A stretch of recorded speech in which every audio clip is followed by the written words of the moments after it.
It was a quiet morning in the park. An elderly man sat on the bench, sipping from his stainless steel mug. At first glance, nothing seemed wrong, just another retiree enjoying his coffee. But as I watched, something struck me.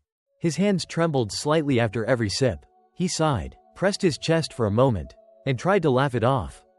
That scene stayed with me. Because it isn't rare. Many people over 60 believe coffee is their harmless morning friend. Yet, without realizing it, the way they drink it slowly chips away at their health, cutting sleep, weakening bones, raising heart risk. So let me ask you, what if the habit that comforts you each morning is quietly stealing years from your life?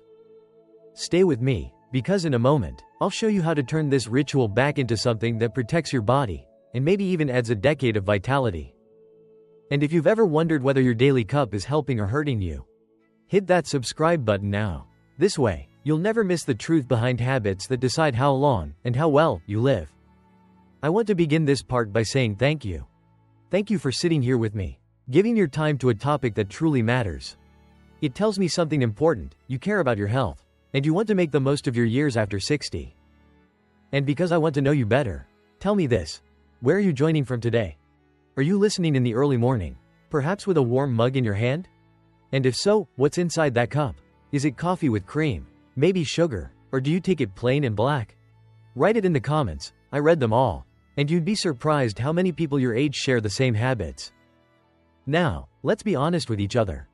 After 60, coffee doesn't land in the body the same way it did at 30 or 40. The liver works slower, the kidneys filter less efficiently, and even our bones respond differently. Have you noticed this yourself? That morning cup that once gave steady focus now leaves you jittery, or worse, exhausted by mid-afternoon. It's like a battery that drains too quickly, no matter how much you charge it. Here's what science tells us.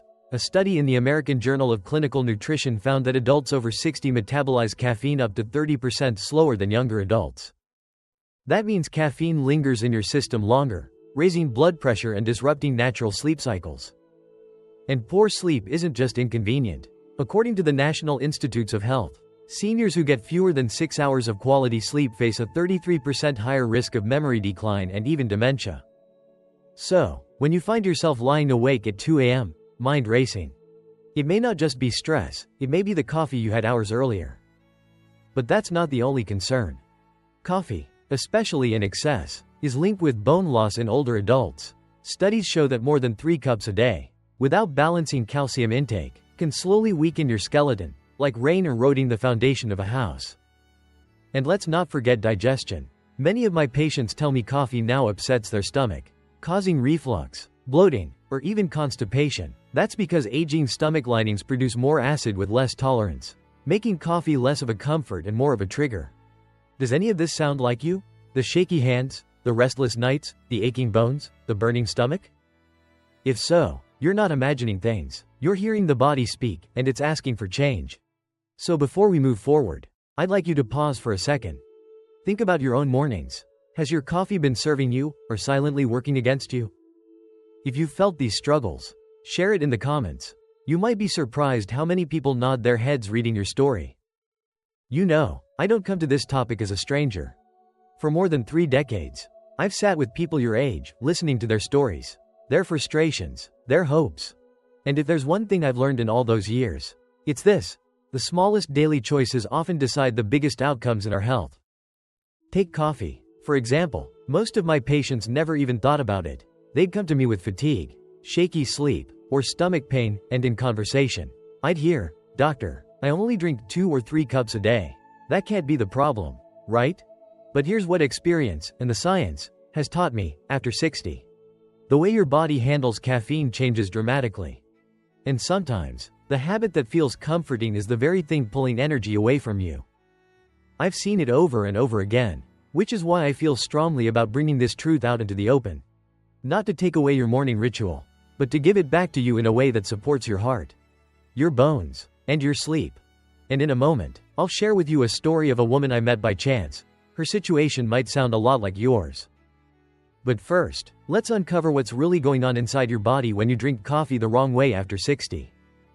Let's talk about what really matters: the way you drink your coffee every day. Because the habit seems small, but when you add it up over weeks, months, And years. The impact on your health after 60 is enormous. First, the timing of that first cup. Your body is designed with a natural morning boost, cortisol, a hormone that helps you wake up and feel alert. It peaks in the first hour after you rise. If you pour coffee right away, caffeine collides with that system, and you end up with a short burst of energy followed by a sudden crash. That's why so many seniors tell me they feel awake at 7 a.m. but ready for a nap by 10. I often ask my patients, what if you waited just an hour? One of them, Robert, age 67, tried it. He pushed his coffee from 6:30 a.m. to 7:30 a.m. within a week. His morning crashes disappeared. He told me, it's like my energy finally lasts. How about you? Do you grab coffee the moment you wake up? Or could you try delaying by 60 to 90 minutes? Second, the amount you drink. For adults over 60, the safe range is no more than 300 to 400 milligrams of caffeine daily, about 2 cups of brewed coffee. Let's do the math. At 2 cups a day, that's about 60 cups a month. At 4 cups a day, it doubles to 120 cups a month. Now stretch that over a year. That's 720 cups versus 1.440 cups. Twice the strain on your heart, your sleep, your blood pressure. I had a patient who didn't realize his normal 4 cups were adding up to more than 1.400 cups a year. Once he cut it in half, his irregular heartbeat calmed and his blood pressure improved within 3 months. How many cups do you think you drink in a week? Be honest, it's easy to underestimate. Third, what you add into the cup. This is where many seniors quietly damage their health. 1 tablespoon of flavored creamer has about 5 grams of sugar. If you add 2 spoons per cup, that's 10 grams per day. In a month, that's 300 grams. In a year, that's almost 8 pounds of sugar from coffee alone. Linda, 72, told me she thought her diet was sugar-free until she counted her coffee. When she switched to unsweetened almond milk, her blood sugar dropped within weeks, and she lost 5 pounds without changing anything else. What about you? Do you know how much sugar is hiding in your morning mug? Fourth, the time of your last cup. Caffeine stays in your system for hours. If you drink at 4 p.m., half of that caffeine is still active at 10 p.m. That's why so many people toss and turn. Then blame old age for their poor sleep. The truth? It's often just coffee too late in the day. I challenge you. Stop coffee after lunch for just 3 days. Many of my patients say they fall asleep faster, wake up less, and feel sharper the next morning. One even told me, I didn't know sleep could feel this good again. Would you be willing to try that 3-day test? If yes, tell me in the comments. I want to hear your results. So what should you remember? There are 4 simple habits for safe coffee after 60. Wait an hour before your first cup. Keep it to 1 to 2 cups daily. Cut the hidden sugars and creamers. Stop caffeine after lunch. These aren't restrictions, they're small adjustments that can give you more energy. Steadier heart health, better blood sugar, and deeper sleep. And yes, even add quality years to your life. Now I want to hear from you. Which of these 4 feels easiest for you? And which feels toughest? Write it in the comments. Your answer could inspire someone else to take the same step. First, let me pause for a moment to thank you. If you're still with me here, it tells me something important. You truly care about protecting your health after 60.